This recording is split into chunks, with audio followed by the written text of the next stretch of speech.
Welcome to day 2 of Lent, What to Watch.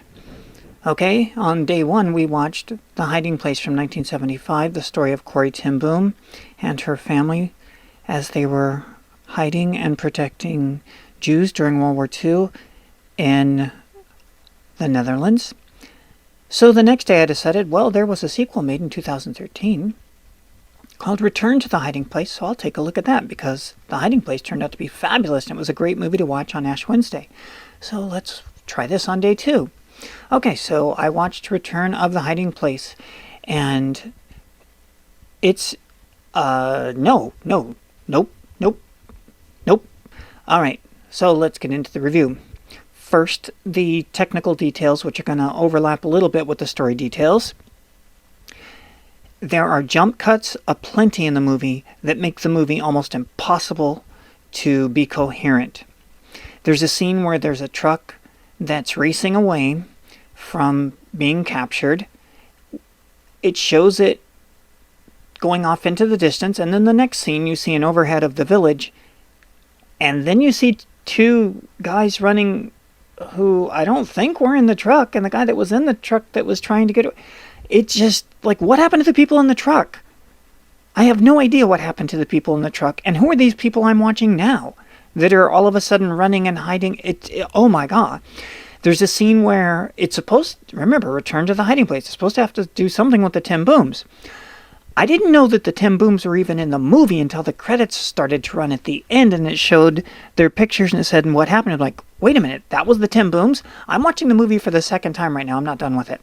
And in the second time, I'm already halfway through, and here's the ten boom family, and you don't know they're the ten boom family. They never use their name.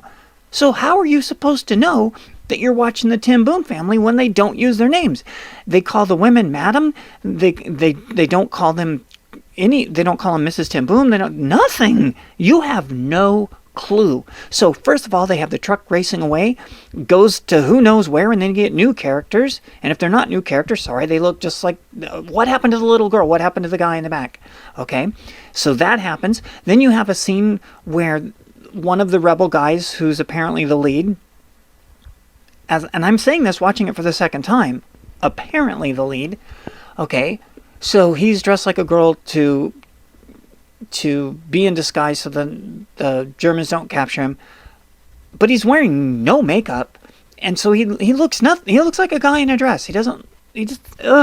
Anyways, so he goes into this house that's been ransacked, and there's blood all over the door, and then he sees what appears to be someone hanging outside the house, as in they hung themselves, and the music does that horrible violin that they're borrowing from The Exorcist, and as he looks out, he sees clothes with a bunch of jewelry on it hanging outside. I don't know what that means.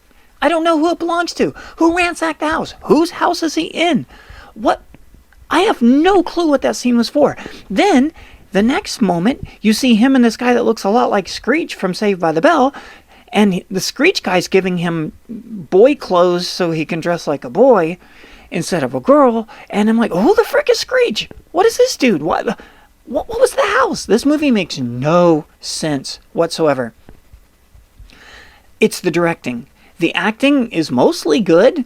You can't follow the story. Then, on my first viewing, all the Jews that are in Corrie ten Boom's house, and again, that they don't even tell you when you're watching the first time, they just disappear from the storyline. And again, I'm watching it for the second time to see if that's going to be resolved, but I don't think so. Because even when they showed the ten Boom house, shop, which they did live in, it shows their window, and as it pans from the city street to the Corrie ten Boom, it shows it for half the window pane for about a half a second. So if you don't have the ability to hit rewind and pause, you're never going to know that's the ten Boom window. And it's not like they cut into it and you recognize all the people. No, it's a completely edited disaster of a horribly directed movie that is just absolutely incoherent. And it's all these 20-somethings, and I made the note of the other movie from 1975. It was before political correctness. And so it just tells a story of good guys and bad guys, as they are. And the good guys aren't always the good guys, and the bad guys aren't always the bad guys. That was the beauty of movies before political correctness. And then, in this movie, oh no, it's all 20-somethings. It's all 20. Oh yeah, but it's based on a true story too, and it's the college rebel movement. It still matches the motif of the CW. So, day 2, Return to the Hiding Place. Skip it. It's just, unless for some reason you're celebrating Lent by doing a ton of drugs, and you're like, I want to watch a movie that makes me feel like I'm actually out of my mind. Okay, well, this one will meet your need. My apologies to the actors. No apologies to the director. No apologies to the editor. It's a disaster. And John Rhys Davies, what is up with that guy? He reminds me so much of the fellow that played the original Mummy, Boris Karloff, and who was quite famous for working in any movie he could because a paycheck's a paycheck. And same thing with his counterpart who played Dracula, Bela Lugosi. Oh my God. They would just do anything to make a buck because it's hard to make a living in Hollywood, believe it or not. And apparently John Rhys Davies is either really greedy or has a lot of ex-wives to support because he isn't anything. And I will say the same thing about him as Boris Karloff. He does a really good job in everything. It's just his roles suck most of the time. I've seen him in some really bizarre independent movies.